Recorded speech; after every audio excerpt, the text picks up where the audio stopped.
Good afternoon, everybody.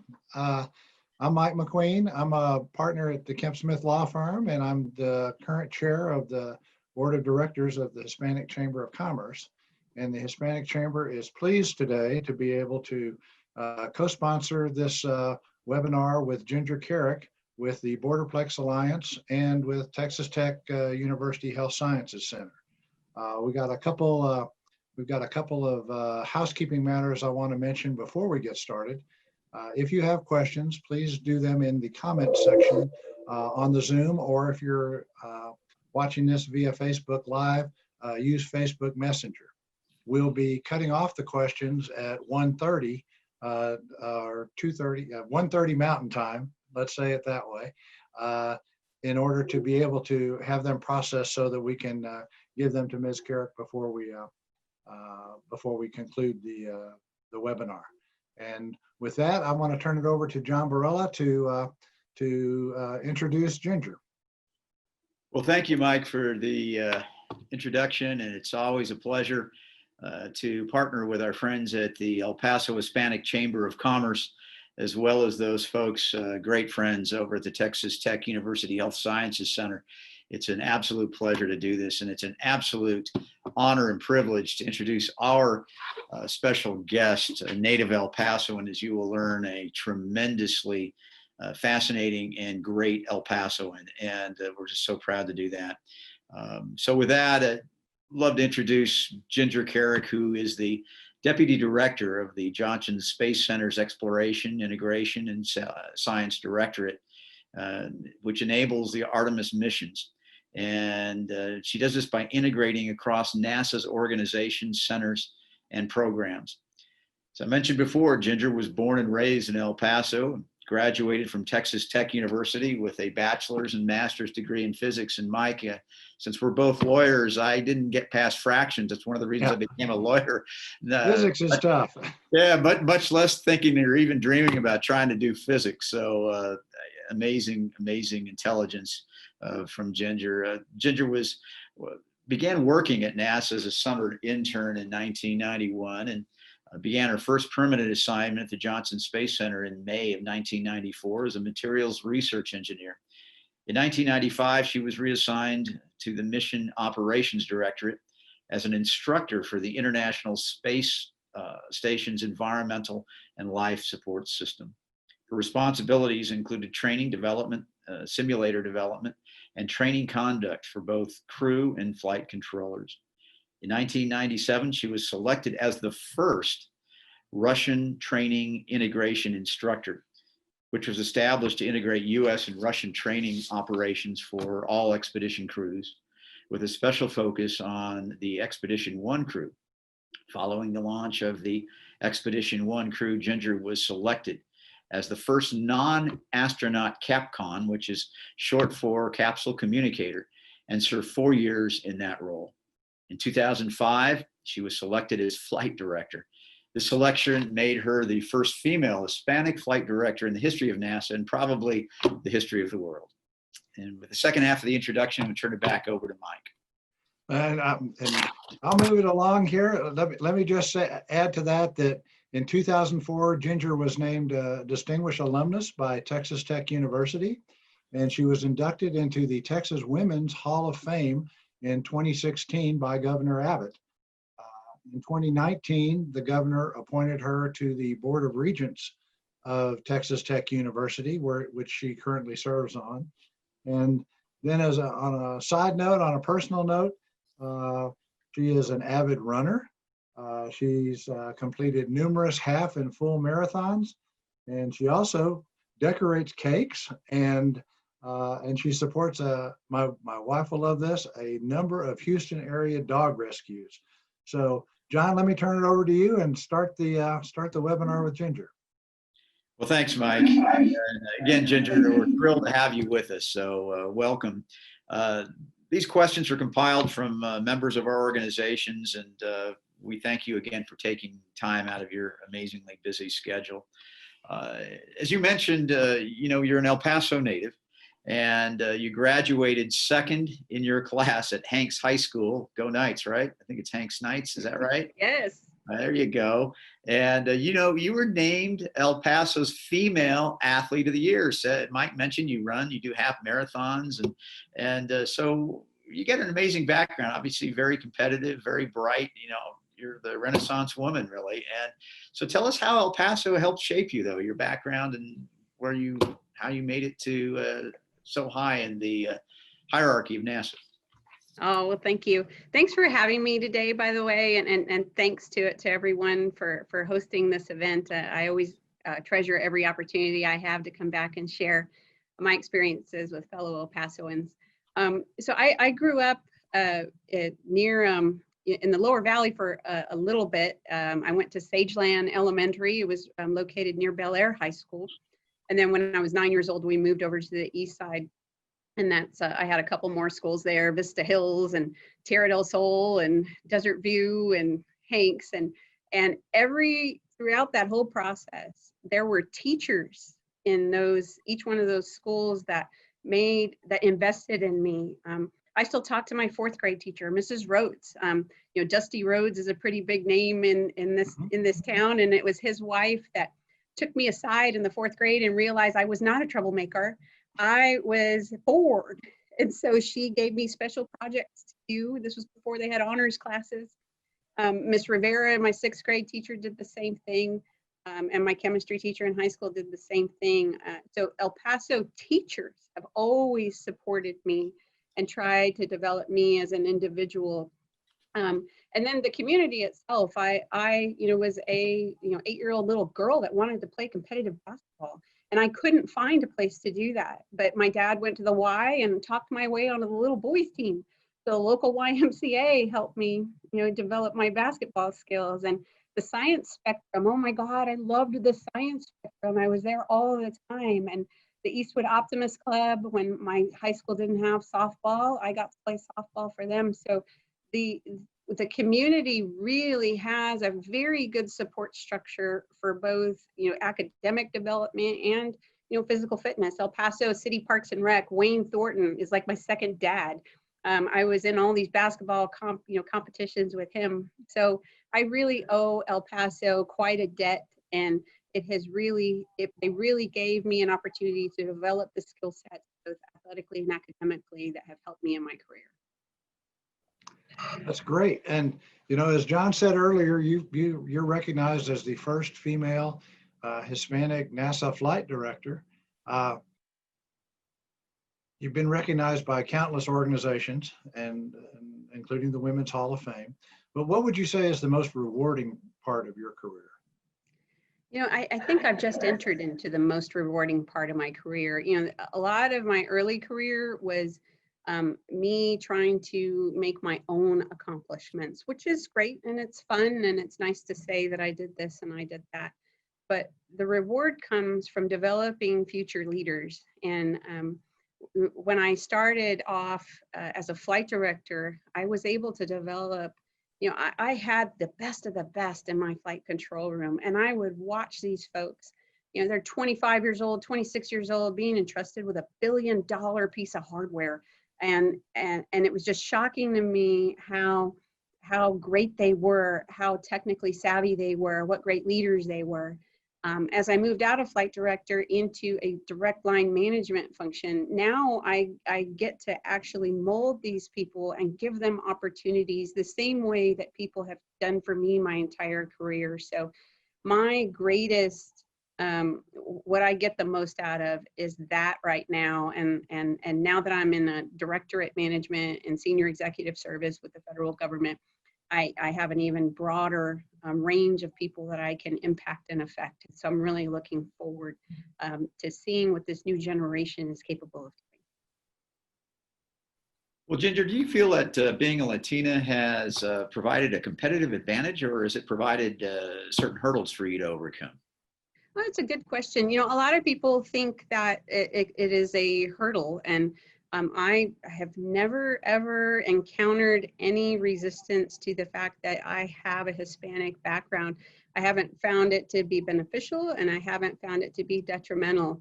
When I get questions like, from students primarily, they will ask, oh, was it hard to be, a female in a male-dominated field, or a Hispanic in a, in a non-Hispanic? And my answer to them is always, anything that you think is going to be hard will be hard.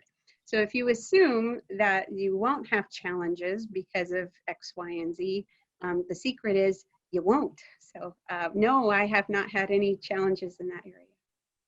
Very good. Ginger, a lot of women are reluctant to get into some of the science-related occupations and science-related fields, and sometimes even feel like they're discouraged from it. What was it that led you to pursue physics? This is a good question, and it is horrifying because it was out of spite.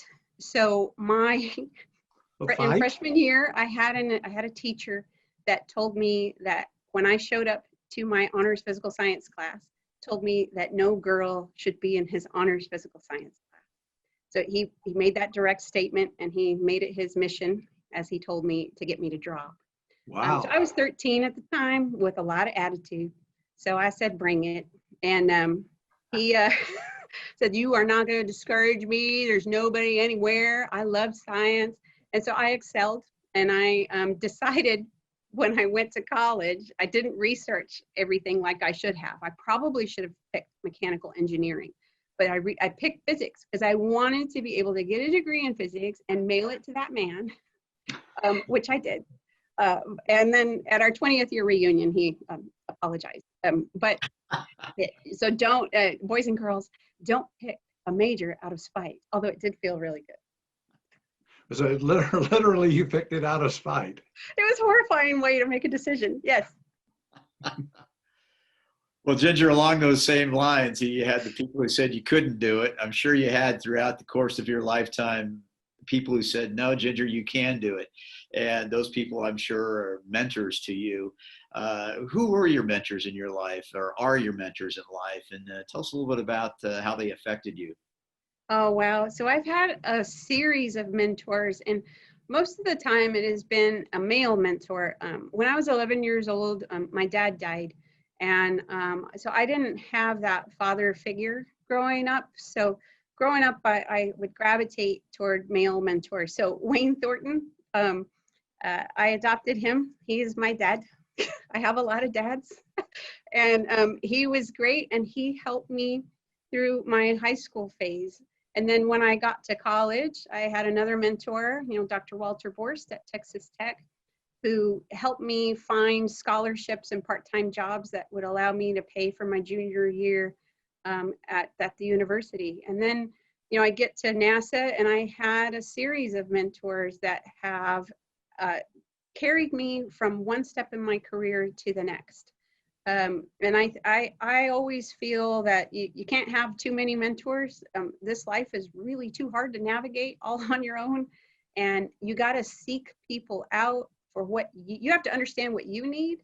And then you have to seek people out that can help you get there. And most people have always been really supportive and are happy that I asked. And I wind up with good friends out of it as a result too. Thank you. Ginger, in the course of your career, have you felt like there have been times when you've had to make compromises? And if so, could you tell us about some of those? Oh, sure. Like when I first started going to Russia. So here I am excited that I get this new job where I get to live in Russia. At the time, I was engaged to my college sweetheart. And he had mentioned, how long am I going to have to put up with this? And he didn't go to Russia with you? No. And he didn't want me going to Russia. And I thought, this is this is not a job for me. This is a part of who I am. I've wanted to work here since I was 5. I'm going to need your support in this area. And was he from NASA also? No, he didn't have anything to do with NASA. So he didn't understand that environment. And so I had to make a really difficult choice then to say, you know what, we may have been compatible in college and you're a wonderful person, but I don't think we're going to be compatible moving forward. So I had to make a sacrifice then, and it was fine.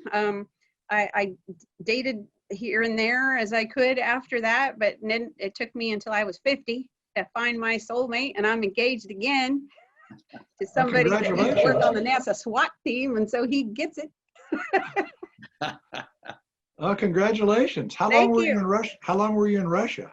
I lived there between 97 and 2001, and I probably spent 75% of that time there. Wow. So my mom says now I speak Spanish with a Russian accent. Do you speak Russian too, or? Да, я могу говорить по-русски. Yes, I speak I'm Russian. taking that as a yes. Wow. I don't have any idea what you just said, but I just said, yes, I could speak Russian. That's awesome. That's great.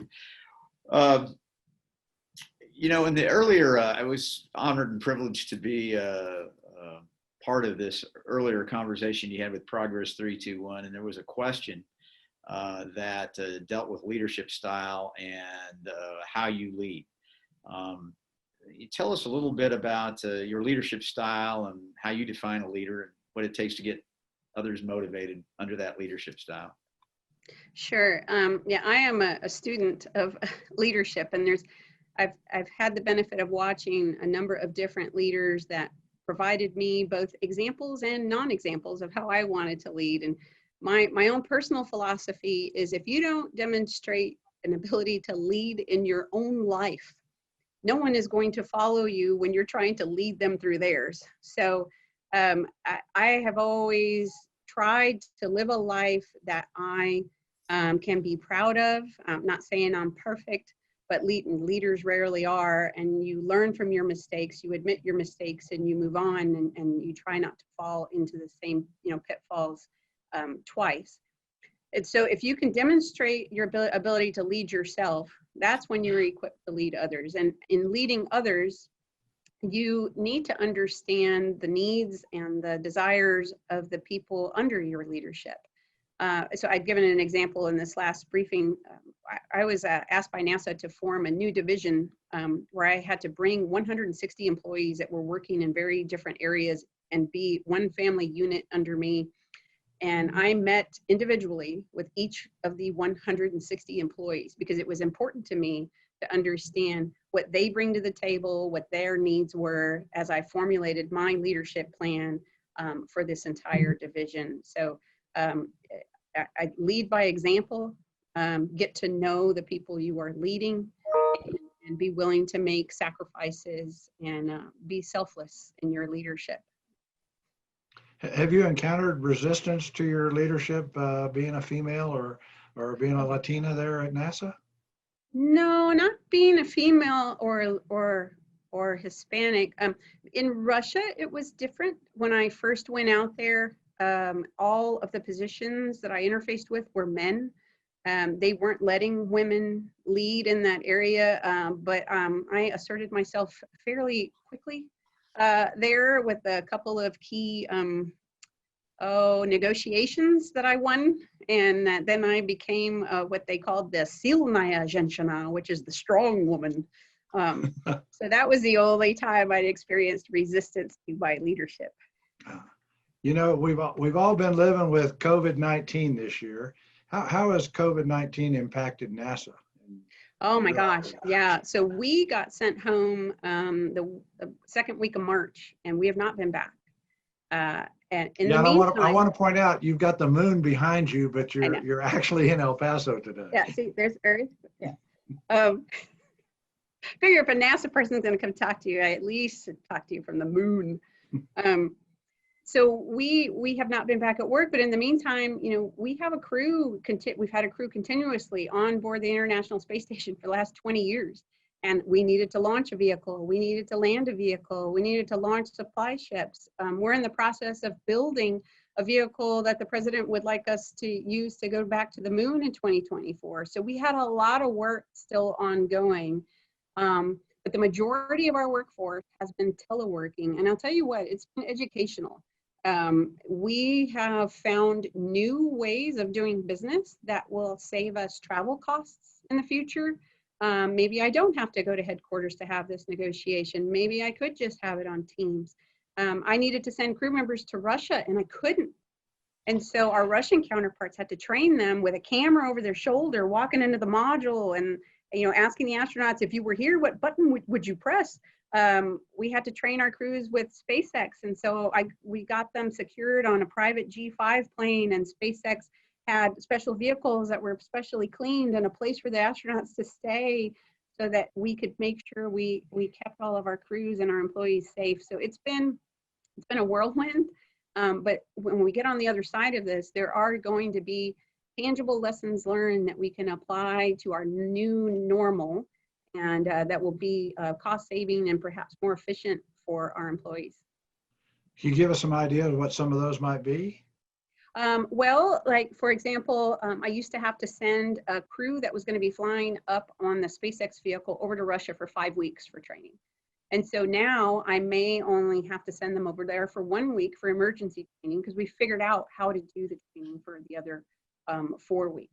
Or prior to COVID, 100% of my workforce was not really teleworking much, if at all. And now some of them whose primary customers are up at headquarters have proven to me that they can probably do permanent telework. So I may wind up with maybe 20% of my 400 employees permanently teleworking from here on out. And that can save us office space, that can save us, travel costs. So there's huge potential benefits. Have you had issues with supervising employees who are teleworking, or?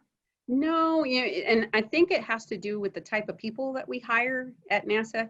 I've talked to people in other industries where, some people aren't as motivated, but I think the people that work at NASA recognize that if they don't do their job, people can die. So it is a different type of mindset, and you don't have to worry about whether or not so-and-so is going to a meeting or so-and-so is producing a product. It hasn't required any more supervision for getting the work done. What it has required of my secondary leaders is to make sure that we're checking in with the employees to make sure they are okay, to make sure their families are okay, to make sure that, if there's anything we can do to support them, psychologically, emotionally. But most of them are cranking out the work like nothing ever happened. And now you got cats crawling on them while they're doing it, or a kid pulling on their arm, or a dog barking in the background, but they're still productive. Hey, Ginger, I really, all of us have top of mind here locally of moving the El Paso economy forward, creating jobs. And of course, that's what we all do here with all of our respective organizations. And really, really appreciated the answer that you provided to someone in an earlier presentation you were in. So I'm going to repeat the question, and that is, with all of the incredible assets that we have in the region, whether it's the White Sands test facility, the NASA test range in Doña Ana County, the military assets, Spaceport America up in Sierra County, New Mexico. We certainly have Blue Origin located here near our region. We also have an incredible manufacturing capability in the state of Chihuahua.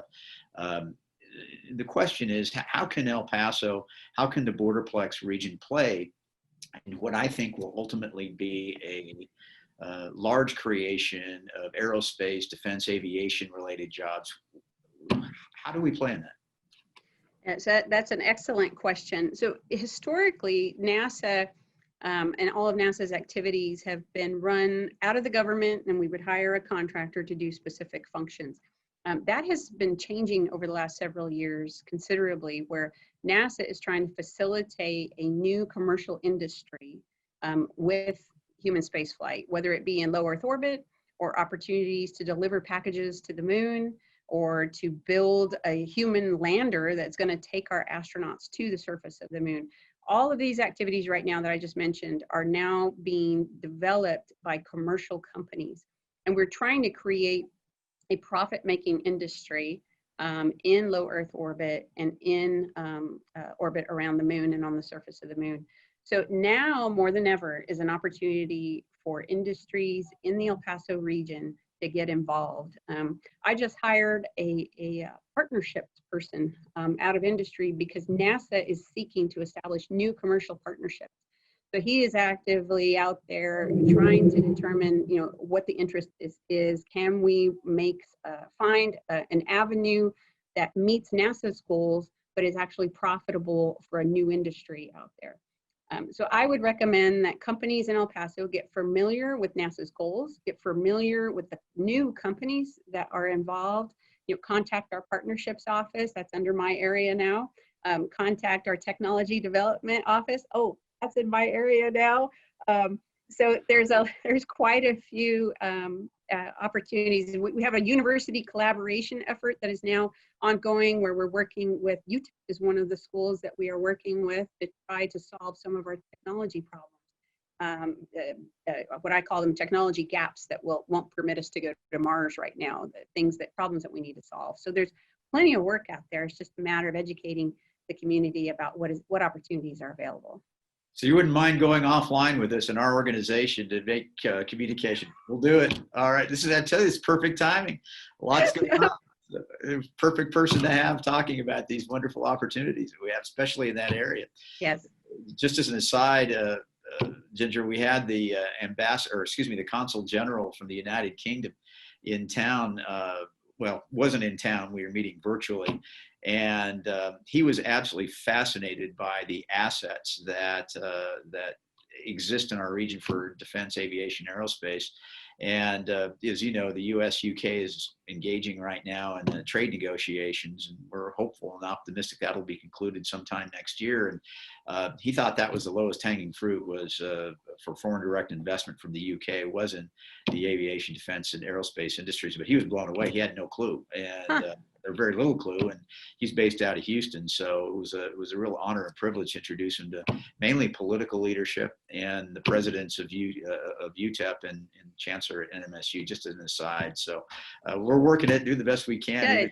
Trying to get foreign direct investment in, but we'd sure like to start with you. So we're going to call you first. All right. Many of my staff is on the call right now. I'm sure they're all writing it down very soon. So exactly, and I hope our members are listening too. That El Paso's got a friend at NASA. That's right. It's in the right places.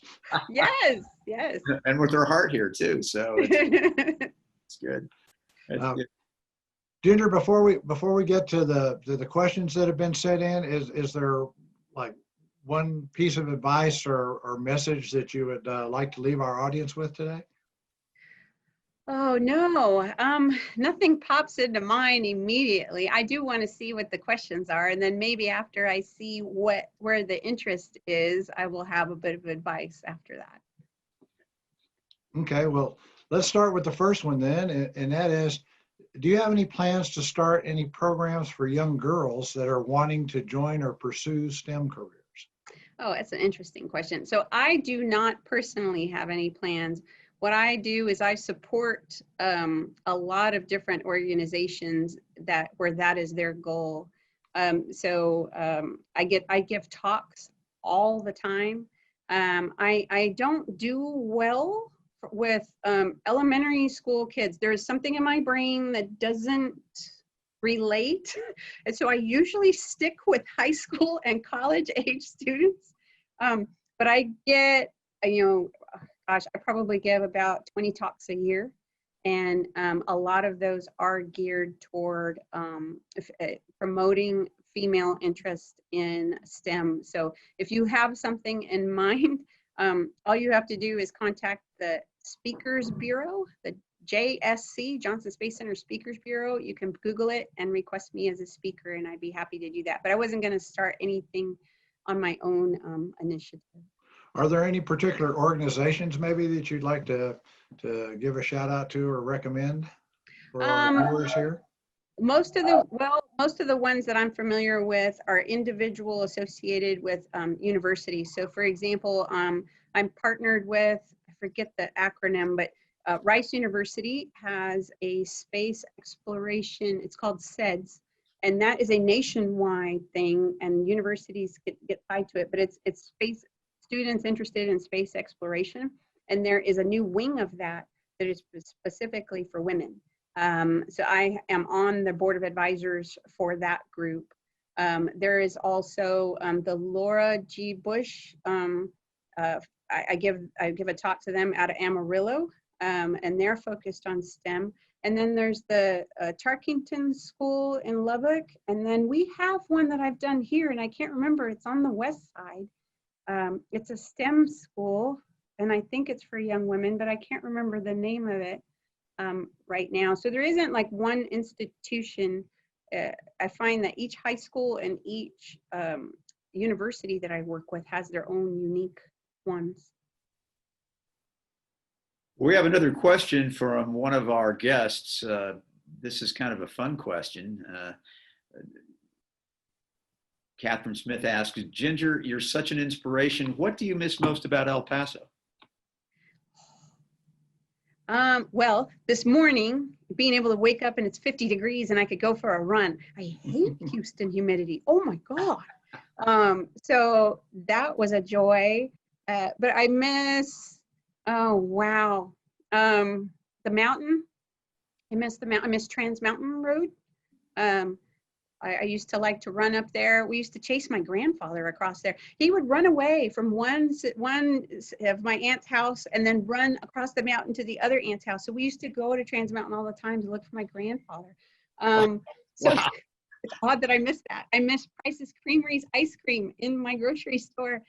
I miss UTEP. I liked UTEP. It's a very pretty campus. But mostly I just miss my family. My mom and sisters are still here. My friends from high school are still here. And so I always like coming back and visiting people. So You know, were Ginger, I could tell you're an athlete. You didn't mention the food first. Yeah, Ginger. Oh, yeah. No, because people are like, oh, what restaurant do you want? I'm like, oh, it's called My Mom's Kitchen. That's what I meant. So I won't go to a Mexican food restaurant in Houston or here because it's like, oh, this doesn't taste like my mom's. So. Now we have another question that came in is, and maybe to some degree you've answered this, but what advice would you give your younger self? Do you have any regrets? Oh, no, I have no regrets. I've done some stupid things in my life, but they have made me who I am. I have learned from each bad experience. I've learned from each good experience. So I know I don't have any regrets. You know, people would think, oh, well, you know, don't you wish you, I was supposed to be an astronaut. I wanted to be an astronaut, and I had kidney stones, and that was a lifetime medical disqualification. And so people are like, well, if you could go back, do you wish you didn't have kidney stones? And no, I'm glad that I had kidney stones because it caused me to reassess what I wanted to do with my career. I was so locked onto that as an end-all be-all goal. And when it was taken away from me, I rethought things, and that rethinking afforded me a unique set of opportunities at NASA and have paved a way for me to contribute more than if I had just been an astronaut. So I think there's nothing I would change about anything that has happened to me. Awesome.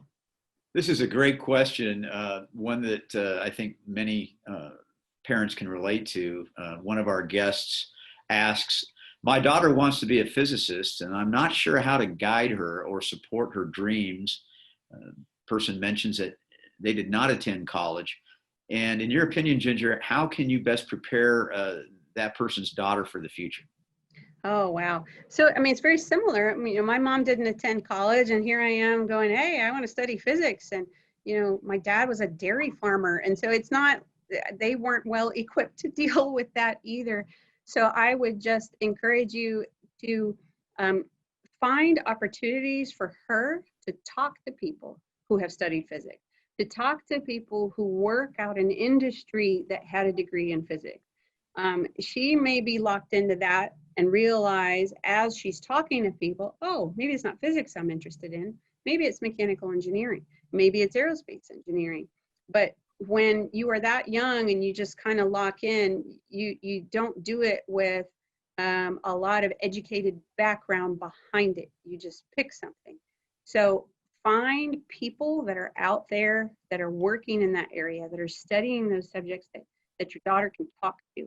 I think that'll make all the difference in the world, because it'll turn this concept in her brain into an actual human being reality that she can ask real questions of. And we have a question here from a middle school science teacher. And she said she is always trying to encourage her young female students to find a career in science. And other than maybe telling them they can't do it, like your teacher did at Hanks, what do you think is the best way to encourage them or influence them in that direction? I would answer similarly. Finding people that they can relate to, that they can see part of themselves in, that are successful in those choices. And whether it's you Google somebody online and you take an opportunity, let's study about this person who made these contributions in the field of science. Better yet, if you can get a guest speaker to come in, either virtually or in person. I have had people come back to me 5-10 years after I gave a talk and say, thank you, because you visited my school. I majored in mechanical engineering and I am now working at this facility. It matters. And so try to find someone that can be an example for them. Because otherwise it's just words, go study math and science, go study math and science. But if you can find someone who genuinely has a good time in their career studying math and science like I do, there's plenty more people out there like me. And that can make a difference in a child's brain and make that a reality, particularly if it's somebody from their hometown, if it's somebody that grew up in similar circumstances. That's where the connections can be made. Ginger, we have a lot of questions rolling through right now. And one of the questions that we have, another one from a guest, says, how many languages do you speak? We know you speak Russian and English. And So 2.5. So I used to be able to speak some moderate level of Spanish, but then I learned Russian.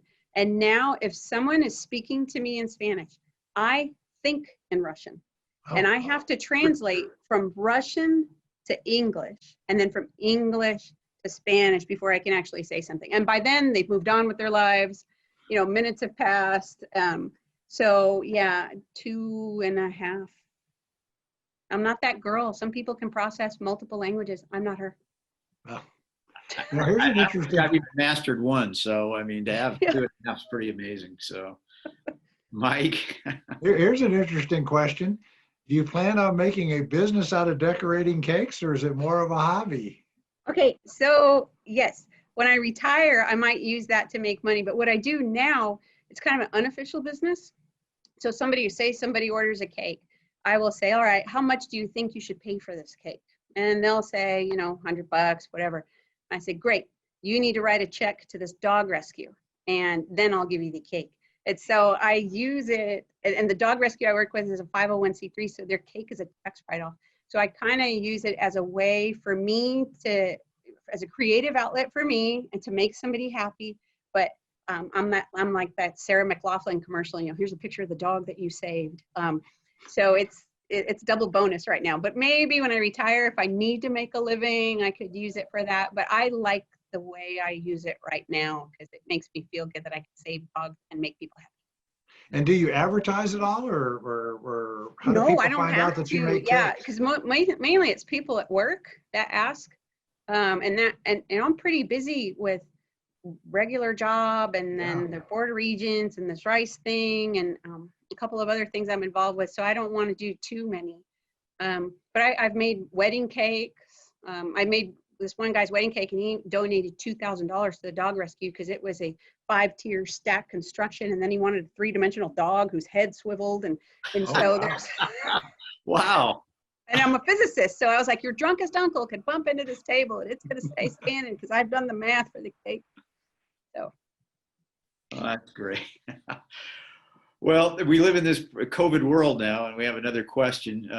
Do you prefer working remotely, or do you miss the pre-COVID world where you're working with your colleagues in an office setting? So a little bit of both. I have a 16-year-old dog, and being at home with her, I think, has extended her life. I swear she was on her last leg in March. And then I started staying home all day, and she is doing well. And I'm able to get more done in the house because I can take a break, go throw some laundry in there, or take a break, go mow the lawn. So I feel like I can stay on top of things more at the house. But the reality is a lot of work gets done not by happenstance, but I think of something, I run down the hall, I go talk to somebody. I can still do that in the virtual environment, but it's not as it was before. And it's hard to really hang out with people, get to know people, get to feel for how they're doing unless you're in the physical environment. So it's a mixed bag for me. I'd be happy to go back. I don't want to stay at home full time for sure. So I do think we need to start phasing back. And NASA is looking at doing that. Johnson Space Center is looking at potentially getting people back in there as early as middle of October. Very good. What do you miss most about the pre-COVID world? Oh, hugs. Yeah. I miss seeing somebody and just hi. And now you're like, oh, Elbow. yeah. Here's a question from one of the listeners. He wants to know what advice can you give to small businesses applying to do research with NASA, whether it be, and you'll probably understand this, but I don't, SBIR/STTR, traditional yes. contracts or U.S. national labs, etc. Yeah, so that's in my shop now too. So there is what's the website? NCLEX, I think. If you email me, I will send you the link. But there is a website where NASA and let's tell the person if they will email to Idali yes, at the Hispanic Chamber, then that'll we'll work. get that forwarded. Because I can't think of the actual name now, but NASA advertises its technical gaps and approved research projects in a very specific website. But in that website, if you are familiar enough with what NASA might need, you can propose your own research. So I've been working with professors at Texas Tech University who asked me the same question like months ago, and it's really complex. It is not organized yet, but it will be, so that it'll be a lot easier for you to figure it out. But SBIRs are a really good way to go. That's the Small Business Initiative Research, I think is what it's called. But we have other things in that same category. But the chief technologist at Johnson Space Center works for me. The chief scientist works for me. And so we are trying to get our arms around the opportunities that are available so that we can advertise them, so that our partnerships guy that we just hired has an easier time of meeting with these small businesses and showing them exactly here is the science areas where we think you can help us out with. Here's the technology areas where you think you can help us out with.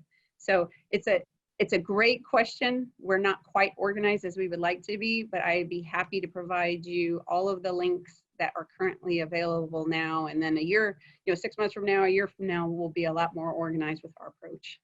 And maybe we can get that person to come out and see us in El Paso. Yeah. Especially if I promise him that my mom will make him some food. There you go. Wow. Hey, Ginger, the next comment in question, first the comment was working at NASA is a dream job. And the person also recognizes that you really started your career there from an internship.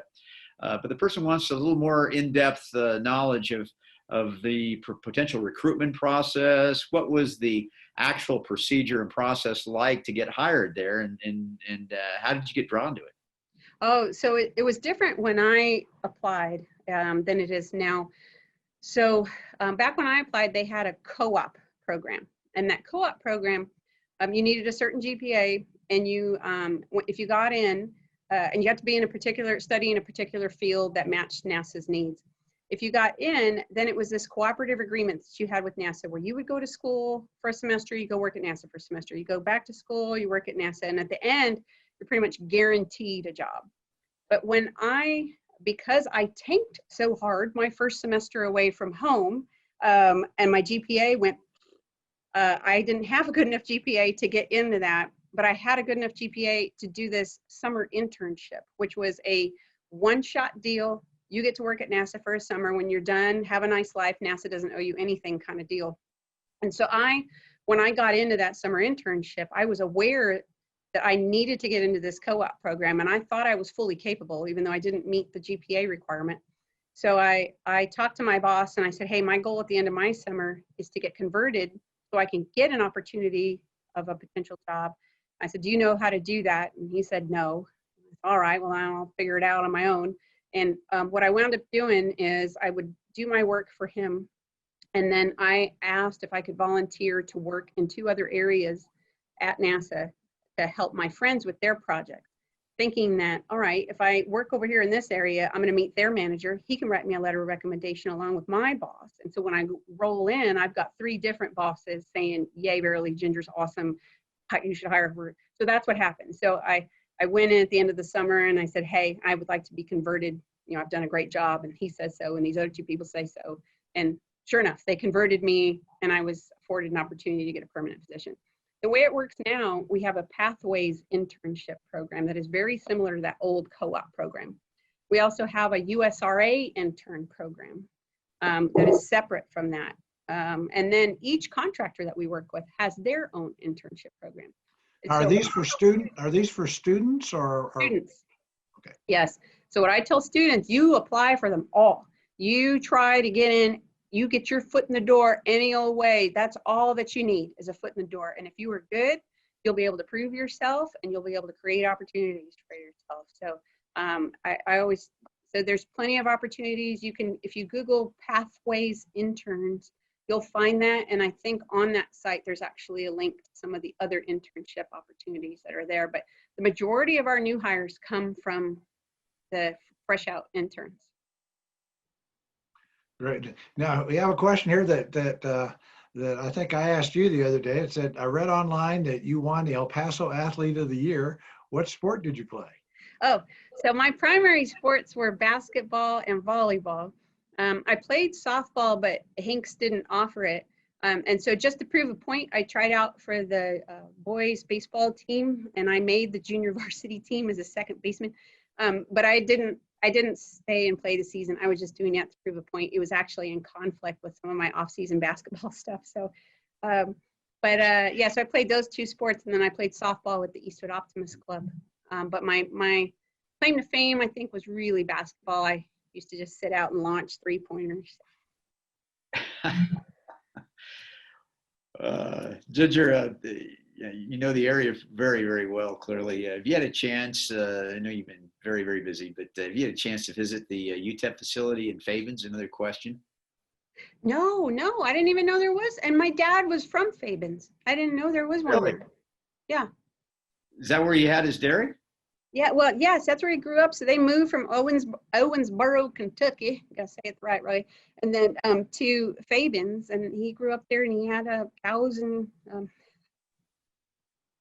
So no, I didn't know that there was one there. That'd be awesome. I go down to Fabens sometimes to buy honey, because when I'm running, I like to use the natural honey, and there's something about the way that honey tastes that I buy from there. So my mom always ships that to me. We want to thank, and it flashed off the screen, but Carlos Gonzalez has posted in the chat the websites that you just mentioned, so the pathways. Oh, so good. Oh, I see. He's from the engineering directorate. Awesome sauce. Carlos Gonzalez Rivera. Yeah. Okay. Here's an interesting question from an attendee, and that is, what keeps you up at night?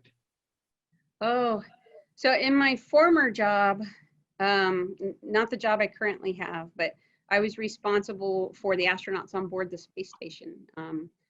From the moment they left their house to get on the rocket to the moment they came back, that was my responsibility. And so I would always replay the day because I know that any decision that I make in any given day could impact their lives. And it was more, that fear was more heightened when I was a flight director, because you were making decisions live. In my other job, I was making decisions that, a year from now could cause this. So that kept me up at night. Now in my new job, it is similar, But I am no longer making the decisions for our spaceflight vehicles to the moon and Mars. Other people are doing that. I am trying to make sure that they are integrated together. So that is what keeps me up at night. Is there something decision that they made on this spacecraft that could impact the crew's ability once they get the orbiting platform of the Gateway, our mini space station around the moon? If my job is to integrate those two together and think about integrated risk. If you accept risk at this level and you accept this other risk here, when you combine the two, are we still okay? So that always plays on my mind now. Ginger, another question. It's kind of a fun question. I suppose many people could relate to. It's simply this: how do you keep from getting motion sick? Oh, I don't. I'm horrible. Yeah. So I would have been the world's worst astronaut. I once got sick. I was going on a cruise. I'm walking up the ramp while the boat is still docked, and I threw up.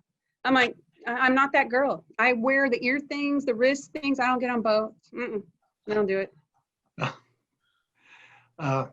And now another listener is asking, what are the top 2 characteristics do you think women need to enter the space exploration adventure? Ooh, now that is a good question.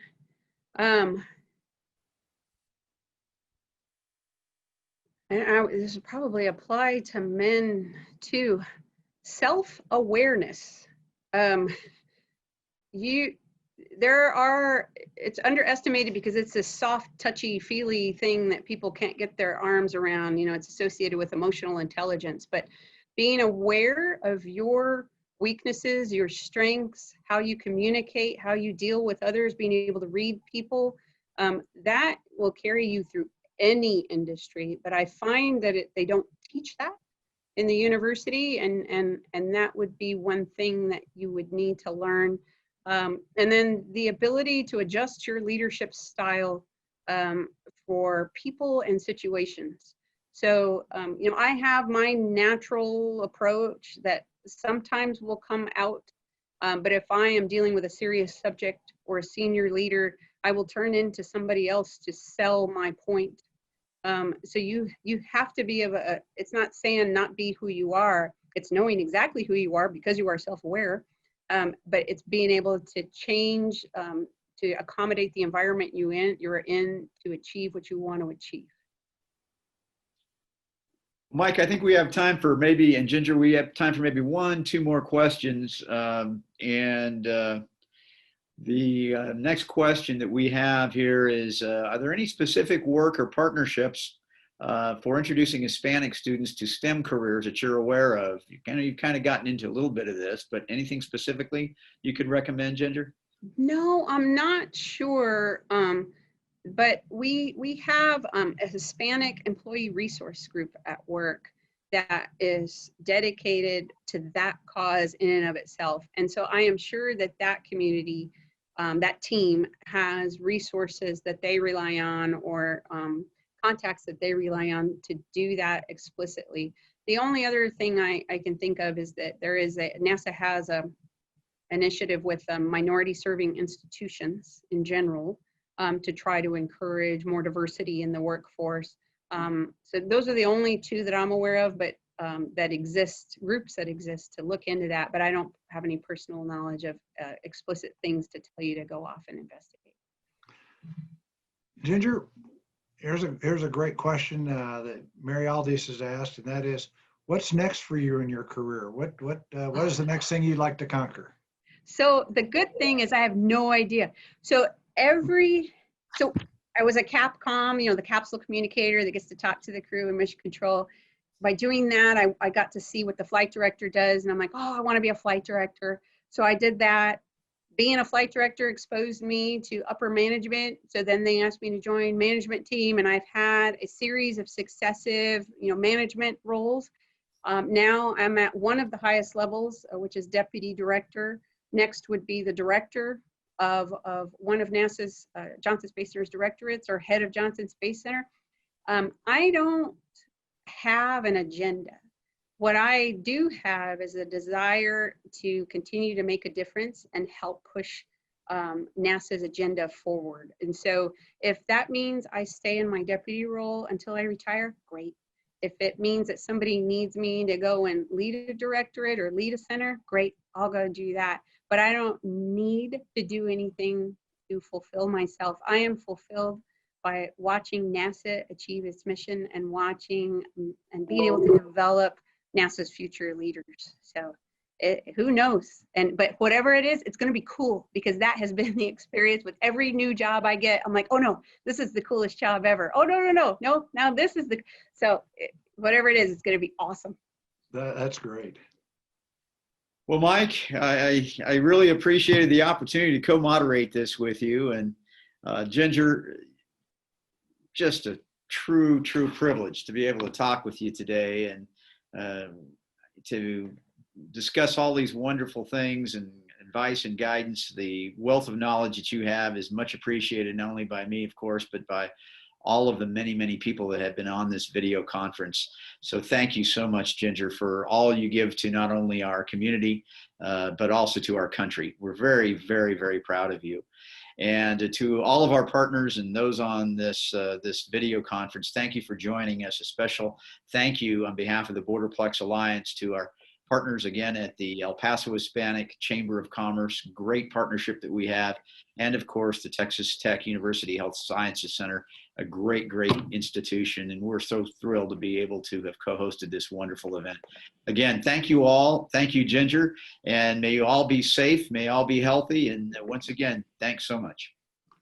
Thank you very much. Bye, everybody. Stay safe, everyone.